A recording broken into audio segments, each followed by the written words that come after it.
En la línea telefónica, Juan Pablo Castañón, presidente del Consejo Coordinador Empresarial, a quien le agradezco este día nos tome la llamada para platicar, ya lo decíamos ayer, de esta Ley de Seguridad Interior aprobada el año pasado, los últimos días del año pasado, por el Congreso de la Unión, y que por supuesto ha generado mucha controversia, ya que algunos dicen que pues daría paso a la militarización del país, aunque la esencia de esta Ley de Seguridad Interior es dar garantía y certeza a la actuación de las Fuerzas Armadas de México.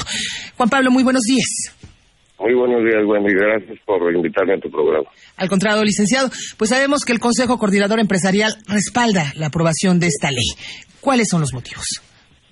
Los motivos son porque muchísimos empresarios, pequeños, microempresarios, los que tienen un puesto en el mercado, los que tienen un pequeño taller, una pequeña panadería o un pequeño comercio, en distintas regiones del país, en Tamaulipas, en distintas regiones de Chihuahua, en regiones de Jalisco, en regiones de Michoacán, en Guerrero, en Veracruz, en distintos puntos del país, están siendo hostigados por bandas de crimen organizado.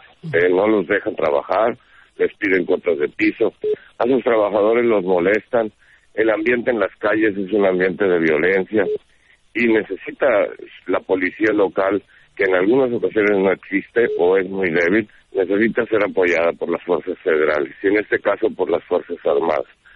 Y no pueden ellos hacerlo solo.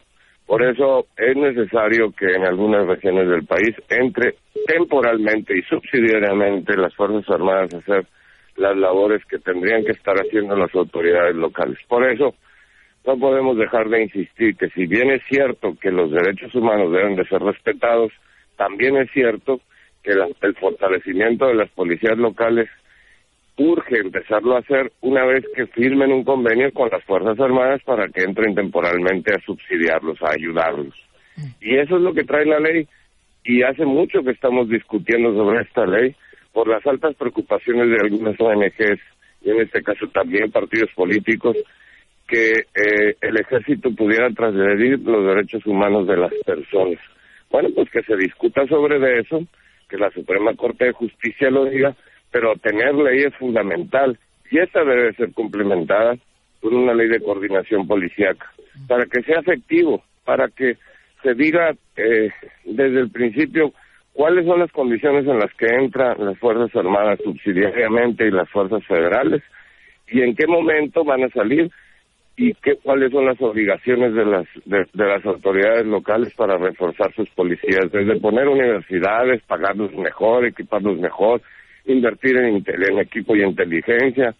Pues lo que debe hacer la autoridad local, cuando la autoridad local es rebasada, pues tiene que estar la autoridad federal y tiene que estar todas las instituciones del Estado mexicano para proteger al ciudadano, porque el ciudadano requiere de convivencia pacífica, requiere de estar en las calles tranquilamente, requiere operar sus actividades económicas sin ser vulnerado, y eso es lo que el Estado mexicano tiene que brindar, y la ley permite que se pueda hacer, y con reglas claras para entrada y salida del ejército. Bueno, pues eso es lo que nosotros estamos apoyando. ¿Ustedes no comparten la idea de que esta ley de seguridad interior estaría dando paso a la militarización del país? Lo que nosotros estamos viendo es que es importante la acción de las Fuerzas Armadas y no pueden salir de las calles en este momento en algunas regiones. Tenemos que darles el respaldo para que actúen y para que profesionalmente actúen en estas regiones. Y lo hagan temporalmente bajo la ley, con términos de entrada y términos de salida y obligaciones para los estados.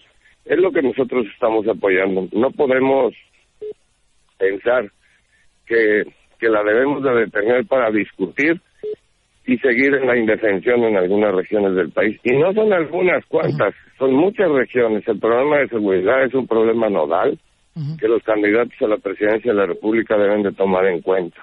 Es un problema que junto con la corrupción y junto con el crecimiento de la economía informal debe de ser la estructura fundamental de cualquier plataforma de campaña. Licenciado, pero ¿dónde ha estado la falla? ¿Por qué no se ha construido policía en México que pues finalmente ha dado paso a lo que usted menciona, pues la necesidad de que las Fuerzas Armadas tengan que entrar a algunos territorios para poder controlar la seguridad y proteger a la ciudadanía de la delincuencia organizada?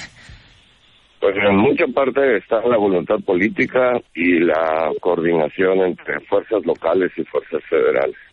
Lo demás, en lo de la técnica, no le puedo decir porque no soy un experto, los empresarios no somos expertos en esto, pero sí puedo decir que cuando hemos observado que entran en alguna región en coordinación y tienen un mando unificado y tienen sesiones todos juntos, todas las fuerzas, y están las fuerzas federales, dentro de ellas las Fuerzas Armadas, y toman coordinación en el mando, se ven los resultados inmediatamente.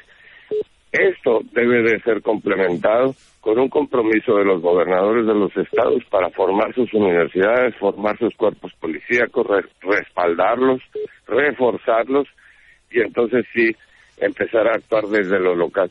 Mientras tanto, lo que ha funcionado es la coordinación cuando entran las fuerzas federales, y en este caso las Fuerzas Armadas también. Perfecto, pues, licenciado Juan Pablo Castañón, le agradezco el haber platicado con nosotros en estos micrófonos, el respaldo del Consejo Coordinador Empresarial a esta Ley de Seguridad Interior. Que tenga un excelente día y un excelente inicio de año. Igualmente, bueno, y un saludo para todos, mis mejores deseos. Muy buen